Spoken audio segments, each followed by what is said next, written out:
na-discuss ng Bawang Batangas na may ginawa po silang amendments tsaka corrections at saka yung mga actions ng COA. This is flowed from the very start. May I know, Madam COA, if yung pong Bawan Plaza, which contains the basketball court, tama po ba konsiderangin? Hello po. Yes po, dati pong basketball court po ng Bawan, yung Bawan Plaza Hotel po ngayon. Okay, thank you. How do you classify this? Is it part of the public domain or is it property of public dominion? Madam COA. Sorry, Your Honor.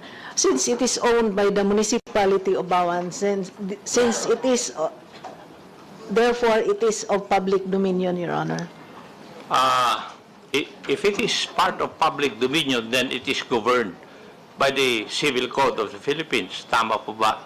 Specifically, Article 420 of the Civil Code, Yes, Your Honor. which enumerates the property of public dominion.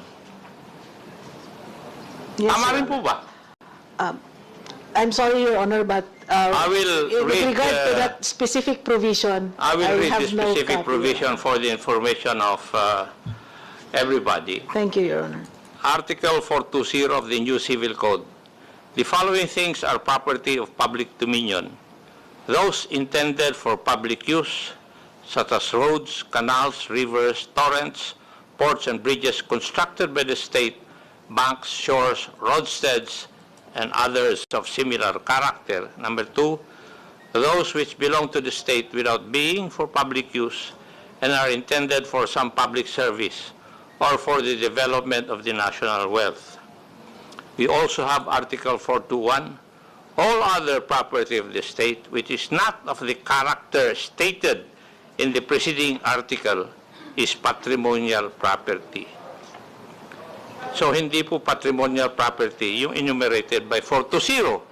Di po ba, Madam COA? Yes, Your Honor. Now, Article 422 of the new Civil Code also states that property of public dominion, when no longer intended for public use or for public service, shall form part of the patrimonial property of the state. So, yung pong basketball court, ginagamit po ng for public use. Di po ba? Would you agree with that also? Yes, Your Honor. Now, we also read the local government code, which also state that disposition of the LGU's real property, there must first be public hearings, 2, concurrence of the majority of the Sangguniang members, Section 11 of the local government code. And I will quote, local government offices and facilities shall not be transferred, relocated, or converted to other uses unless public hearings are first conducted for the purpose and the concurrence of the majority of all the members of the Sanggunian. It's a provision of law also. Madam COA. Yes, Your Honor. Now, would you also agree that there is a process that should be done before a property of public dominion can be converted to patrimonial property? Tama po, Your Honor. Ginawa po ba ng Bawan Municipal Government yun? I could not directly answer that question, Your Honor. Maybe we could That's why I asked if there's a lawyer from Bawan. Kaya kung nga tinanong kung may abogado. Now, the lawyer from the municipality or municipal government of Bawan, would you agree with what we have discussed with COA? Or you're not aware of this? SP Secretary, are you a lawyer? Hindi, yung katabi yata niya, nag-raise ng kamay eh. Sino ang nag-raise na kamay? Katabi niya. Wala pong lawyer sa amin. May nagtaas ng kamay kanina dyan sa inyo eh. Meron talaga nagtaas ng kamay eh. Kung meron lawyer na kasama, ang government officials. May tinawag lang yata po doon sa staff.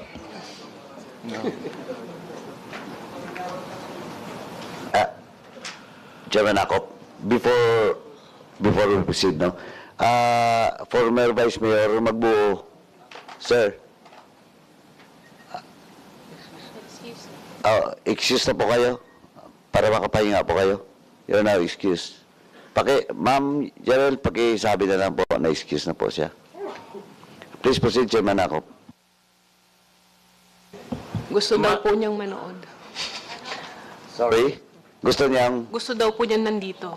Sige. Okay. Mr. Chair, Thank you. With the indulgence of Chairman Manong Romy Acop. Mr. Chair, apparently, Mr. Chair, there is no lawyer among the public officers from Bawan, Municipality of Bawan. But I would like to humbly suggest because lahat maganda po yung line of questioning niya, I would humbly suggest po to Chairman Romy Acop, maybe we can ask the officials from Bawan, since may kasabihan po na ignorance of the law excuses no one, and they're there to precisely do administrative functions. Perhaps they can answer the questions of Chairman Romy Acop directly. Thank you, Mr. Chair. Thank you, Your Honor. Ginawa niyo po ba yung local government of Bawan to convert yung public plaza and the basketball court from being a property of public dominion na maging patrimonial property ng Bawan? May ginawa po ba kayo? Actually po, yung pong area yun ay matagal nang hindi ginagamit as basketball. Parang Hindi naging po idle. yun ang kasagutan dun sa tanong ko. Ang tanong ko po kung may ginawa kayong proseso o protocol para ma-convert yung basketball court at saka public plaza from being a property of public dominion para maging patrimonial property ng Bawan, Batangas. May ginawa ba kayo? Pursuant to the law? Kasi kailangan na igagawin kayo according to the law. Since that time po ako hindi pa SB secretary noon, kaya yung naging process noon, hindi po ako aware. Sige, Kasi baguhin ko yung tanong ko. Sa being the Sangguniang Bayan Secretary, may alam ka ba na ginawa ng Bawan, Batangas na i-convert from public dominion to patrimonial property yung Bawan Plaza at saka basketball court? Kasi according to my research, si Konsehal Dalangin lang ang nag-object. Dito sa aking research, iho.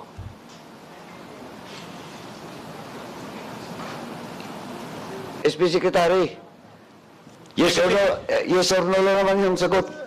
Actually, sa ngayon po, wala po akong alam dahil nga po, records na titingnan ko. Kasi 2013, tapos na po yung agreement during maging SB Secretary ako. Okay. Now, did COA look into this, whether na-convert yung public plaza being a part of public dominion to patrimonial property so that it can be leased or rented to by the local government of Bawan, Batangas? Kasi sa tingin ko, hindi nyo nakita ito eh.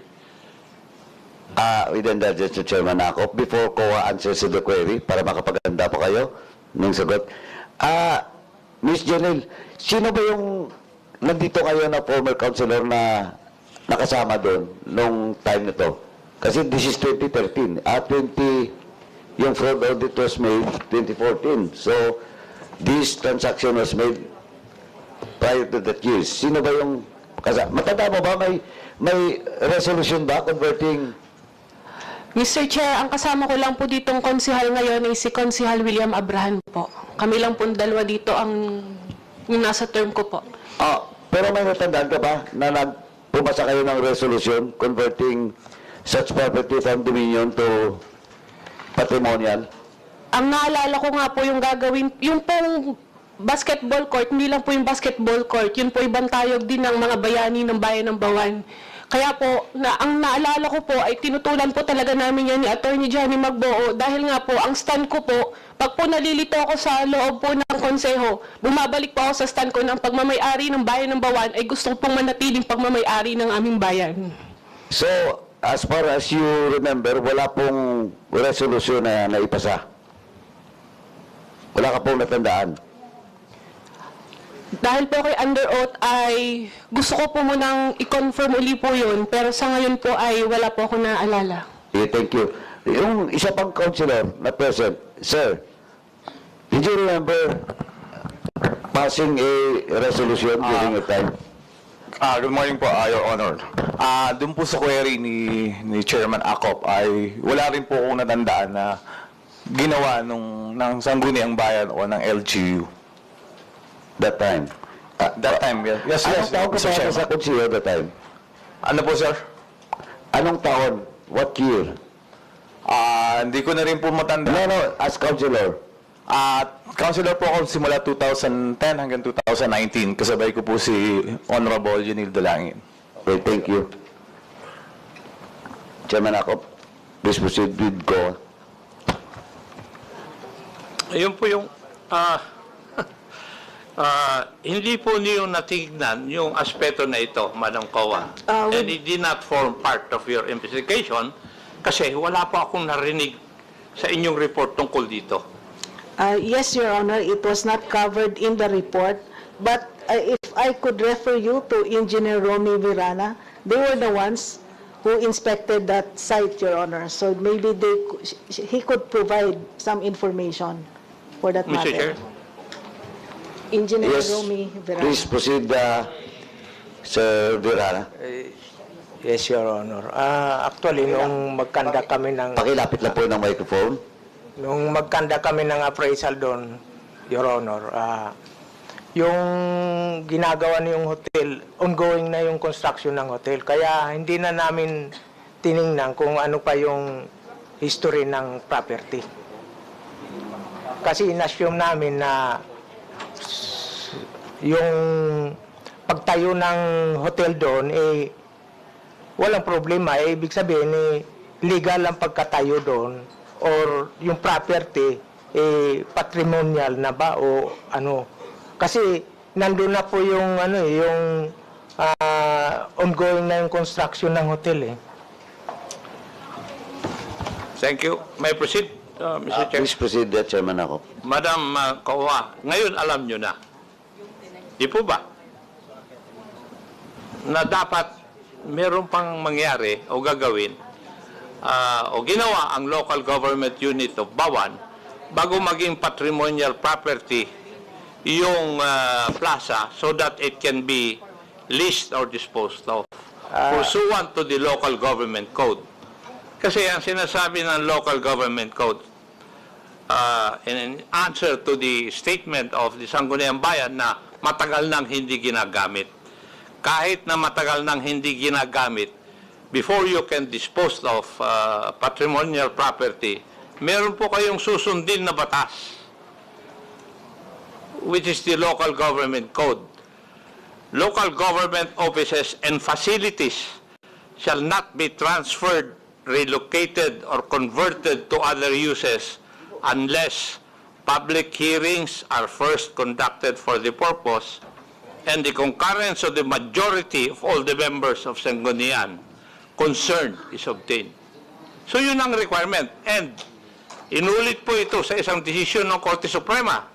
At ang sinabi na bago may renta o malis yung isang property ng isang local government unit, there must have been one, yung meeting po ng Sangguniang Bayan concerning the conversion ng patrimonial property and abandoning its current purpose. So kahit hindi nyo na ginagamit, kailangan pa rin magkaroon kayo ng meeting ng Sangguniang Bayan. Yun po ang requirement ng batas eh. At ang pangalawa is that majority of all Sangguniang Bayan members must have voted in favor of such conversion. Hindi po yata nyo ginawa ito eh. Kaya nga sinasabi ko, nung hindi nyo po ginawa ito, hindi naging patrimonial property yung Philippine Plaza, and therefore, hindi po pwedeng ilis. It cannot be the subject of a contract. Would you agree, Madam Kowa? Yes, Your Honor. Yes. Kasi ito yung aspeto na hindi nyo nakita sa investigasyon. So magmula dun sa una, mali na. Kahit na anong correction ang ginawa ninyang bawan local government, doon sa inyong findings, wala na dahil illegal from the very start. Hindi nyo sinunod yung batas eh.